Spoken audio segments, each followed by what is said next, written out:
I walked into my family's Thanksgiving, clutching a tiny gift, only to find no chair for me. My sister Tara smirked, slicing the turkey like she ruled the room. "Your spot's in the garage," she spat. The silence was deafening. Humiliation burned me raw. That moment lit a fire. I was done being invisible. I stood in the doorway of our old dining room in Maple Grove, Ohio, November 27, 2025, gripping a small silver box, my pathetic attempt at mending things. The air smelled like sage, roasted turkey, and something sour. Betrayal, maybe. The table was a picture of small-town perfection, mismatched plates, candles flickering, Tara's loopy handwriting on place cards. Everyone had a seat. Everyone but me, Kira Vinton. My chest tightened. Tara, my older sister, sat at the head like she was born for it. At 34, she still had that smug, golden child vibe, her auburn hair glowing under the chandelier. She carved the turkey with this performative grace, like she was auditioning for a Hallmark movie. Next to her was our cousin Elise, wearing Mom's pearl necklace, the one Mom saved for church or funerals. Elise sipped cider, giggling at Tara's whispers. The table was full. Uncle Ray, a couple of second cousins, a neighbor who always overstayed. Nobody looked up. Nobody noticed me standing there, gift in hand, like a ghost. I scanned the table again, heart hammering. Maybe a chair was in the kitchen? Maybe someone forgot? Nope.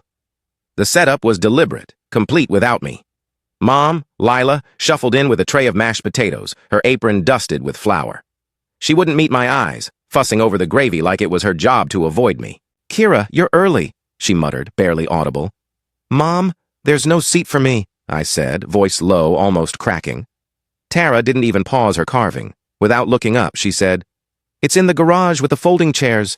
Figured you wouldn't show." Elise let out a snicker, sharp and mean. A cousin shifted in his seat. A fork clinked. The room went dead quiet, like they were all holding their breath, waiting for me to crumble. Nobody said a word. Nobody called her out. That silence? It hurt worse than her words. My face burned, not from shame, but from this raw, ugly rage bubbling up. I could have screamed, flipped the table, sent the damn turkey flying. Instead, I stepped forward, set the silver box right in front of Tara's plate, and leaned in close. "Check your plate later," I whispered, voice steady even though my insides were a mess. Then I turned, walked out, and let the door slam behind me. The November cold hit like a slap, reminding me I was still alive. Growing up, Thanksgiving was everything. Our little house in Maple Grove, with its creaky floors and peeling paint, turned into this warm, chaotic bubble. Dad, Warren, would drag in a wonky pine tree for the living room, and Tara and I would fight over who got to hang the stupid ceramic pilgrim hat. Dad would break it up laughing, his hands stained with garage grease. "Kira's got fire," he'd say, winking. "She'll outlast us all." I didn't get it then, but I clung to those words. Dad was a mechanic, always smelled like oil, and Folgers. He'd let me help in his garage, handing me wrenches while he fixed neighbors' beat-up Fords. Tara stuck to the kitchen, baking pies with Mom, soaking up the praise. I didn't care. I had Dad's toolbox and his stories. But when he got lung cancer in 2022, it was fast, brutal. He was gone by spring 2023. That's when things changed. Tara stepped up, or so she thought. She started calling the shots. Holidays, Mom's doctor visits, everything. I was 29, working, as a graphic designer in Columbus, an hour away. I'd call to check on Mom, but Tara always picked up. "She's resting," she'd say, or "not a good day." My calls started going to voicemail. Mom would say, "Tara's handling it. She's a rock." I told myself it was grief. I kept showing up, Easter, birthdays, random weekends, hoping they'd see me. Then I started noticing things. My old photos disappeared from the hallway. The quilt Dad made me was gone from the guest room. Last year, I found my turkey mug, chipped. Blue, my favorite, in the basement with the junk. Tara posted about a last-minute family barbecue in July, all grins and clinking glasses. I wasn't invited. When I asked Mom, she said, "Oh, Kira, we didn't think you'd drive up." Her words cut, but I swallowed them. Again, Elise was the final straw. She moved into Mom's house last spring, to help. This was the same. Elise, who borrowed Mom's bracelet and never gave it back, who'd cry at dinners, whining about being misunderstood. Now she was answering Mom's phone, wearing her jewelry, leaving notes. Took Lila to PT. Dinner's ready. Tara called her a godsend. I wasn't in their pictures anymore. A photo of me and Dad from when we rebuilt the porch swing was gone. Replaced with Tara and Elise at some farmer's market, grinning like they owned the place. I kept quiet, kept trying, sent money for Mom's meds, mowed the lawn, dropped off groceries, but my voice got quieter, my name faded, until that Thanksgiving, when it was just gone. Standing in the cold, I got it. They didn't forget me. They chose this. That little silver box I left, it wasn't just a gift. It was a bomb, and I was done playing nice. I drove away from that Thanksgiving disaster, my hands shaking on the wheel. The Maple Grove streets blurred past, all twinkling lights and cozy houses mocking me. How could they do this? My own family. Tara's smirk burned in my mind. Her words, garage, with the folding chairs, looping like a cruel song. I wasn't just erased. I was a punchline. But that silver box I left? Oh, it was going to hit them hard. I didn't go far. I pulled into the empty lot by Dad's old garage, the one he ran before the cancer ate him alive. The sign, Vinton's, auto repair, was faded, but I could still see him under the hood, whistling off key, calling me his best assistant. I sat there, engine off, the cold creeping into my bones. Why did I keep trying? Why did I think they'd ever see me? I'd spent years chasing their approval, sending money, showing up, only to be shoved aside for Elise, the cousin who'd weasel her way into Mom's heart. I was done begging. Done. Then I remembered something. Dad's office in the garage. He kept a lockbox there, tucked under his desk. For emergencies, he'd said, winking, back when I was a kid, trailing him like a shadow. I hadn't thought about it in years. Suddenly it felt like a pull, like Dad was nudging me from wherever he was. I grabbed my keys, climbed out, and let myself into the garage. The air smelled like oil and dust, untouched since he died. My flashlight beam danced over the cluttered desk. Old receipts, a cracked coffee mug, a photo of me and him, grinning, covered in grease from fixing a neighbor's Chevy. My throat tightened. He saw me. Even now.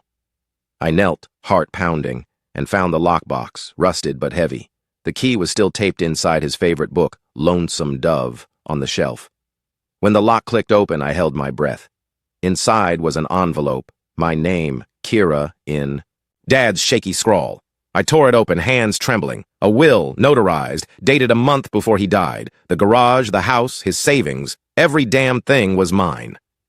Not Tara's, not Elise's, mine. A folded note fell out, yellowed, smelling faintly of him. Kira, you were always my rock. I'm sorry I didn't fight harder for you. This is yours. Hold it tight. Love, Dad. I sank to the floor, sobbing. Not for the money or the house, but because someone finally saw me. The tears didn't last. Anger roared back, hot and sharp. Tara thought she could erase me? Elise thought she could wear Mom's pearls and play daughter? No way. I wasn't going to storm back and wave the will in their faces. That was too easy. They needed to feel what I felt. Humiliation, betrayal, the slow burn of being pushed out. That silver box I'd left on the table. It held a copy of the will, a photo of me and Dad, and a note. You forgot me. I didn't forget you. Let them open it. Let them choke on it. I drove back to Columbus that night, the envelope tucked in my coat. My apartment felt too quiet, but I didn't care. I poured a glass of cheap wine, sat on my couch, and stared at the box's twin, a second copy of the will, safe with me. What would Tara do when she saw it? Would she laugh it off like she did everything else? Or would that smirk finally crack? I didn't call a lawyer yet. I wanted them to stew, to sit at that perfect table with my truth staring them down. The next morning, my phone buzzed. Mom's name lit up the screen. I let it go to voicemail, my heart racing. Kira, honey, we opened your gift, she said, voice shaky. We need to talk. This is a lot. Call me? No apology, just shock. Typical. Then Tara texted, What the hell, Kira? Where did you get this? We need to meet. Elise sent a single crying emoji, like that meant anything. I didn't reply. Let them squirm. Let them wonder what I'd do next. I wasn't cruel.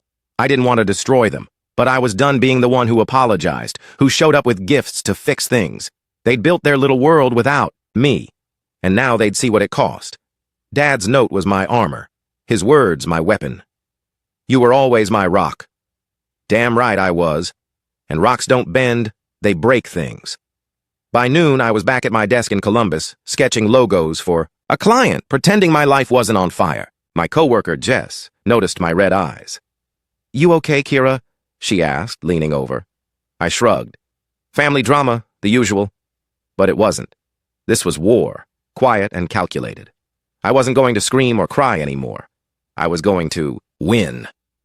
That afternoon, I drove to a lawyer's office in the city, the envelope burning a hole in my bag. The lawyer, a no-nonsense woman named Carla, read the will, her eyebrows climbing. "This is airtight," she said. "Your dad left no room for contesting. You own it all." I nodded, my throat tight. "What now?" I asked. She grinned. "Now? You decide how to play it." "Oh, I'd play it all right." Tara and Elise had no idea what was coming. I didn't answer their calls. Let Tara and Elise stew in their panic. Mom's voicemails piled up, her voice wobbling. "Kira, please, let's talk. We're family." Family? What a joke. They'd carved me out like I was nothing, and now they wanted me back. Too late. That silver box I left on their table was a grenade, and I'd just pulled the pin. I spent the next week in Columbus, acting normal, sketching logos at work, sipping coffee with Jess. But inside, I was electric. Every buzz of my phone, Tara's. Texts, Elise's emojis, felt like a point scored. Tara's latest, "Kira, this will stuff is fake, right? Call me." "Fake? Oh, honey, you wish." I didn't reply. Silence was my weapon now, sharper than any fight. Then I got bold.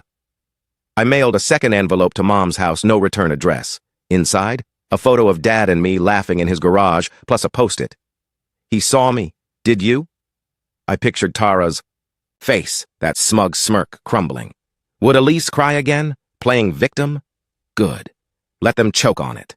I wasn't just reclaiming my place. I was rewriting their story. Carla, my lawyer, called midweek.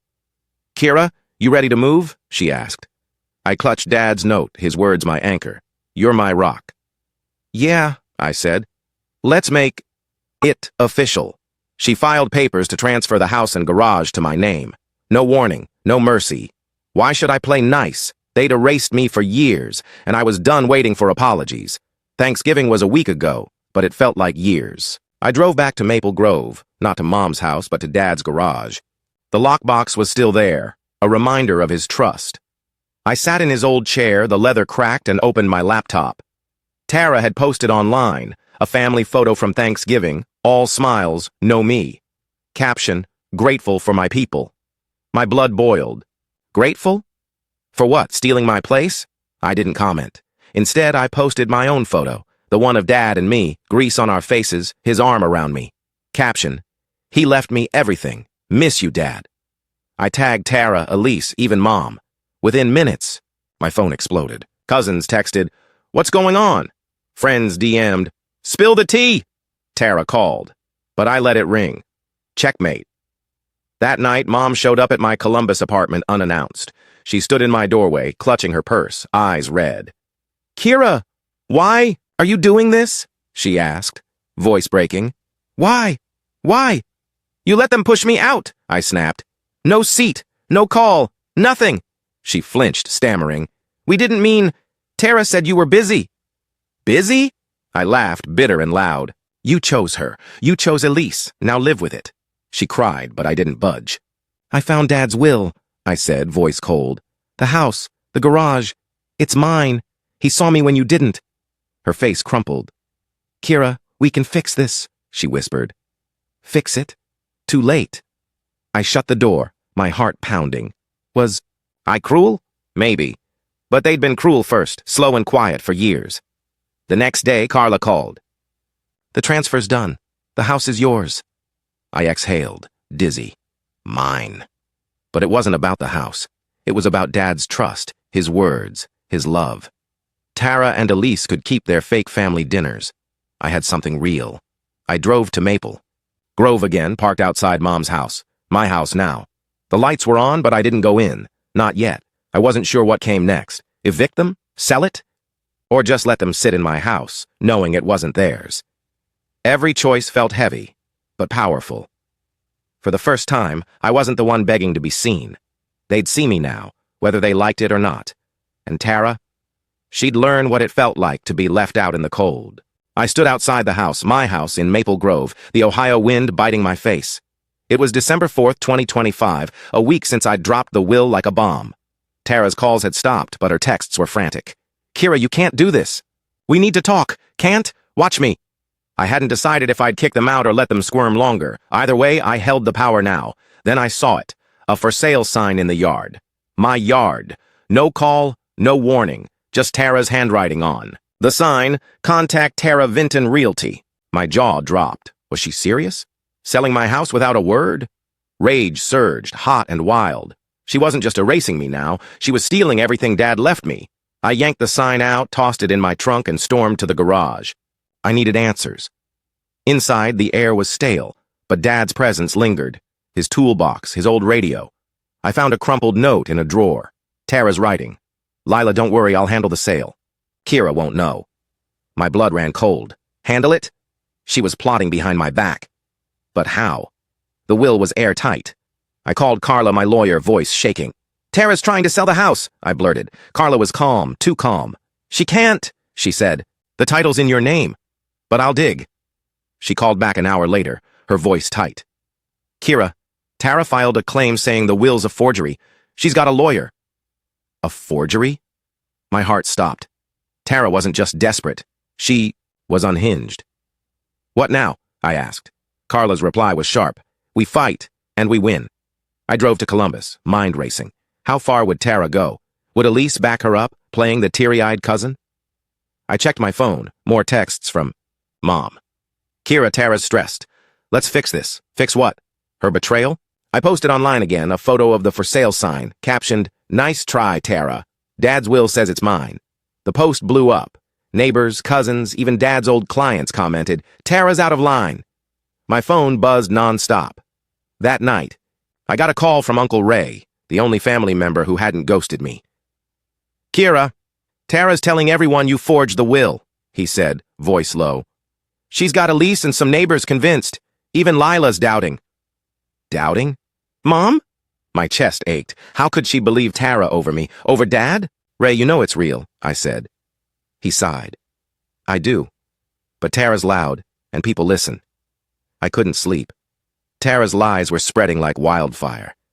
I pictured her at the dining table, spinning stories, Elise nodding like a loyal dog, but I had the original will, Dad's note, his love. I wasn't backing down. The next day, I met Carla at her office. She slid a folder across the desk. "Tara's lawyer sent this," she said. Inside was a letter claiming Dad was incoherent when he wrote the will. Incoherent? Dad was sharp till the end.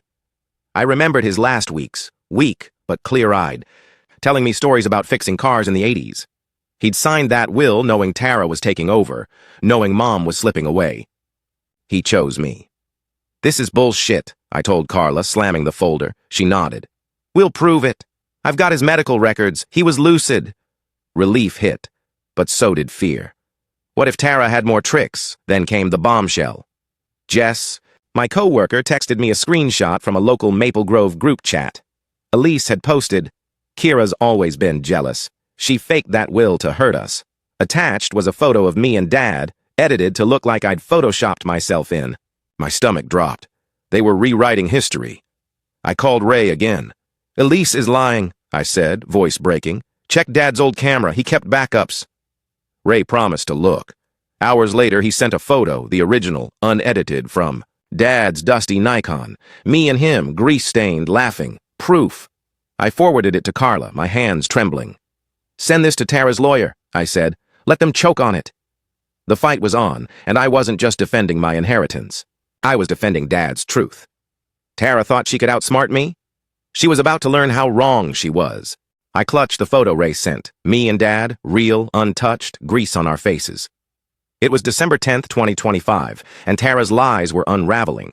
She called my inheritance a forgery, posted that photoshopped garbage. Big mistake. I forwarded the original to Carla, my lawyer, with one word. Go. Tara thought she could rewrite my life? She was about to crash hard. Carla moved fast, sending the photo and Dad's medical records to Tara's lawyer. "This kills their incoherent claim," she said. "We're filing for fraud against Tara." Fraud? Hell yes. My heart raced. Tara wasn't just stealing, she was slandering Dad's memory. I pictured her smug face when she got the news. Would she cry? Beg? I didn't care. She'd feel what I felt, cornered, betrayed, small. But Tara didn't quit. She posted online, a sob story. Kira's tearing. Our family apart. Dad would have hated this. Comments poured in, neighbors pitying her, Elise adding teary emojis. My stomach churned. How could people buy this? I fought the urge to clap back. Instead, I sent Carla screenshots. Evidence, I said. She nodded. She's digging her own grave. I hoped so. But doubt crept in. What if Tara won them over? Then, Mom called, voice fragile. Kira, stop this, she pleaded. Tara's falling apart. You're breaking us. Breaking them? I laughed, sharp and bitter. You broke me first, I yelled. No seat, no call, no me. You let Tara erase me. Silence, then a sob. I didn't know, she whispered. Didn't know. Bullshit. I hung up, shaking. Mom's tears didn't fix years of being invisible. I drove to Maple Grove, needing Dad's garage, his space.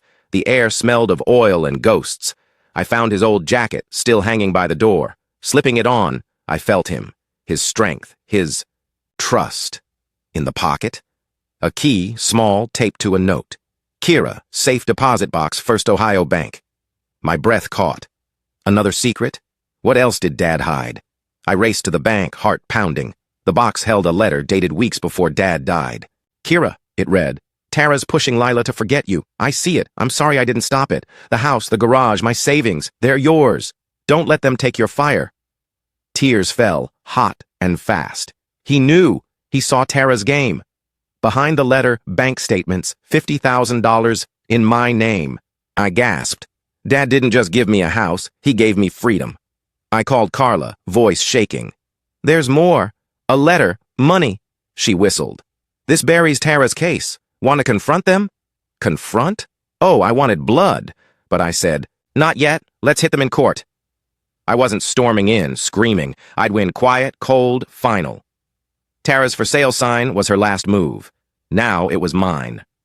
That night, Elise showed up at my Columbus apartment banging on the door. Kira, open up, she wailed.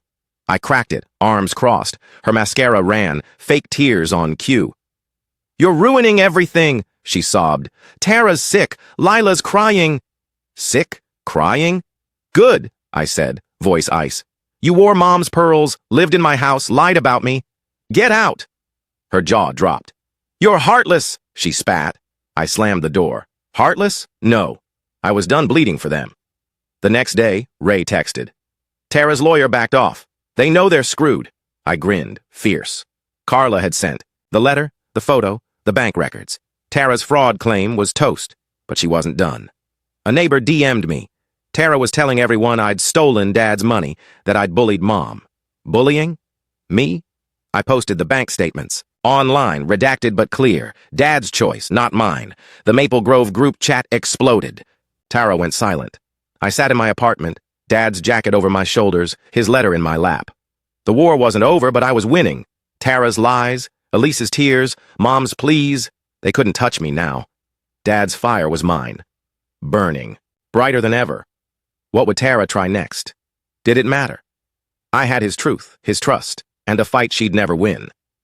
I stood in Dad's garage, December 17, 2025, the Ohio cold seeping through my boots.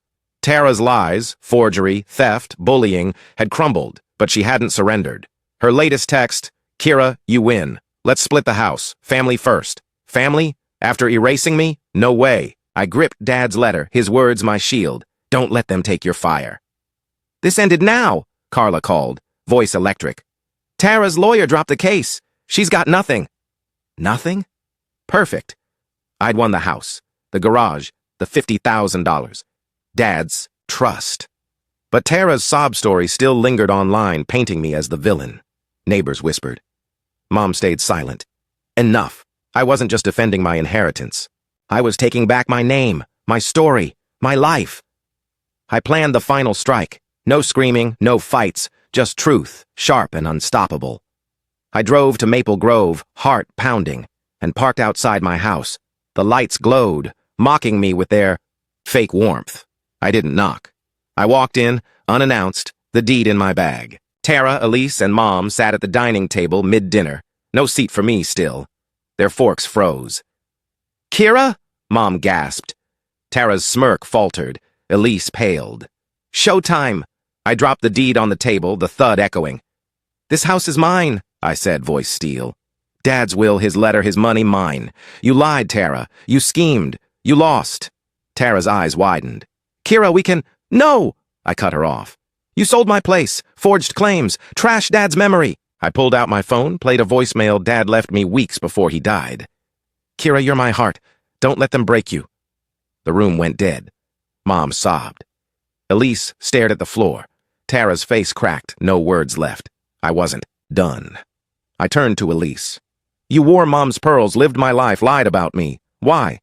She stammered. "I just wanted to help." "Help?" I laughed, cold and loud. "You helped yourself." Then Mom, her eyes pleading. "Kira, I didn't—" "See? You didn't want to," I snapped. "You let them erase me. Live with that." I walked out, their silence louder than any fight.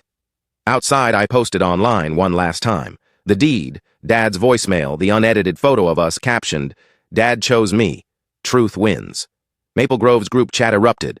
Neighbors apologizing. Cousins stunned. Tara's lies exposed. By morning, her realty page was flooded with reviews. Liar. Thief. Elise deleted her accounts.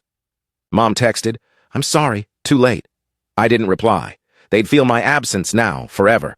I didn't evict them, not yet. I gave Mom a month to move, Tara and Elise a week. Carla handled the legalities. I sold the house, fast, to a young couple, who'd fill it with real love. The $200,000 went to a fund in Dad's name, car repairs for struggling families like he'd done. The garage? I kept it, turned it into a workshop for kids to learn mechanics, Dad's legacy alive. I moved to Dayton, a fresh start. My new apartment smelled of paint and possibility. I hung Dad's photo above my desk, his smile my anchor. Jess visited, toasting with cheap wine. "You're a badass, Kira," she said. Badass? Maybe. I wasn't the girl begging for a seat anymore. I was the woman who built her own table.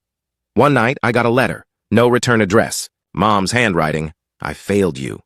I'll always love you." I didn't cry. I tucked it away with Dad's note, his key, his trust. Tara and Elise vanished from Maple Grove, their names fading like bad dreams. I didn't need revenge anymore. I had something better. Me, whole, unbroken, burning bright. If you've ever been erased but rose up, drop a heart. And here it is, the finale of today's story. Did everything turn out as you imagined, or did it end unexpectedly? I'd love to hear what you think. Leave your thoughts in the comments below, and let's dive into the discussion together. If this story kept you in suspense, don't forget to give it a thumbs up. And if you haven't signed up yet, what are you waiting for? This is your chance to join an incredible community where exciting new stories unfold every day. Click the subscribe button and turn on notifications to stay up to date. Thanks for your attention and see you on your new adventures.